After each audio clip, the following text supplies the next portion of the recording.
E aí, pessoal? Bem-vindos ao Aprende Aí! Hoje a gente vai mergulhar num mistério de cinema, daqueles bem curiosos, sabe? A história de um filme de ficção científica que tinha tudo para ser um sucesso gigantesco, mas que de repente sumiu. Pois é, essa é a pergunta de US$ 1 milhão, né? Pensa só, um filme feito pelo mesmo gênio por trás de clássicos da Pixar como Wall-E e Procurando Nemo, com um elenco cheio de estrelas. Era para ser um evento, mas não foi.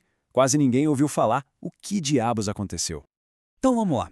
Vamos começar a juntar as peças desse quebra-cabeça. Porque, olha, o filme In the Blink of an Eye tinha, no papel, todos os ingredientes de um blockbuster. Mas, por algum motivo, ele simplesmente evaporou.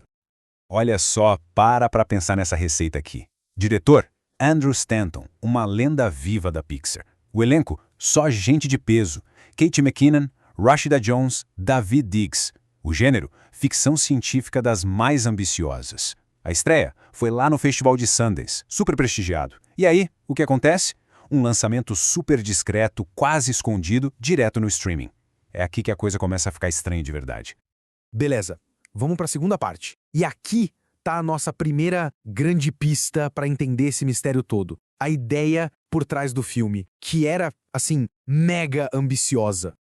O filme usa uma estrutura bem complexa, que a gente chama de narrativa tríptica. O que é isso? Basicamente, é como se fossem 3 histórias de épocas totalmente diferentes que se conectam para contar uma história maior. E olha que loucura essa escala. A gente está falando de ir lá para a pré-história, 45 mil anos antes de Cristo, acompanhando uma família Neandertal, aí pula para os dias de hoje como arqueóloga, e depois, bum, vai para o futuro, lá para 2417, como astronauta sozinha no espaço. São 3 mundos, 3 desafios, tudo amarrado junto. Então, o ponto principal aqui é o seguinte: não era só um filminho de nave e aventura, sabe? A parada era muito mais filosófica, uma reflexão sobre o que é ser humano, sobre esperança, conexão, vida, morte. Uma proposta super ousada, né? Ok, terceira parte. Para entender o que rolou com o filme, a gente precisa olhar para quem estava por trás dele. E a carreira do diretor Andrew Stanton tem uns altos e baixos bem importantes. É um contraste absurdo, né? De um lado, o cara é um gênio na Pixar. Pô, Procurando Nemo, Wall-E, só clássico. Mas do outro, quando ele foi pro live action com atores de verdade, ele teve o John Carter, que, pra quem não lembra, foi um dos maiores fracassos de bilheteria da história do cinema. Esse fantasma do John Carter com certeza deixou o estúdio com o pé atrás.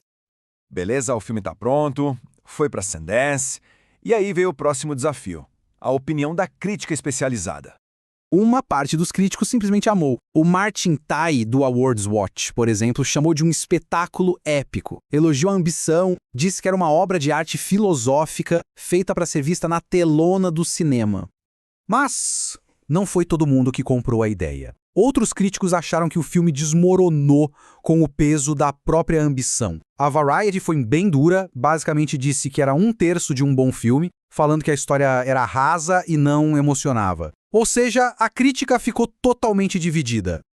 E essa divisão, esse racha na opinião da crítica, é outra peça fundamental do nosso quebra-cabeça. Imagina um estúdio. Sem um consenso positivo, como é que você vende um filme desses para o grande público? Fica bem mais arriscado, né? E agora a parte final. Vamos juntar tudo isso que a gente viu, a ideia do filme, o histórico do diretor, as críticas divididas, para finalmente entender por que In the Blink of an Eye acabou indo parar direto no streaming. No fim das contas, foi uma combinação de fatores. Ponto 1. Uma premissa super complexa, difícil de explicar num trailer. Ponto 2. Críticas que não ajudaram a criar aquele buzz, aquela expectativa. Ponto 3. O histórico do diretor com John Carter ainda assustando o estúdio. E por último, o mercado de cinema hoje, que está cada vez com menos espaço para filmes originais de ficção científica com orçamento médio. Juntando tudo isso, o streaming virou a saída mais segura. E a história desse filme acaba dizendo muito sobre como o cinema está funcionando hoje em dia. É um baita estudo de caso sobre os desafios que filmes com ideias originais e grandiosas enfrentam para chegar até a gente. O que nos deixa com essa pergunta no ar? Será que as grandes ideias estão ficando grandes demais para o cinema? O caso desse filme pode ser um sinal dos tempos, do que está por vir para o futuro. E aí, o que vocês acham? Deixa a opinião aí nos comentários. Curtiu o conteúdo? Então já deixa o like, se inscreve no Aprende Aí e vem aprender ainda mais com a gente.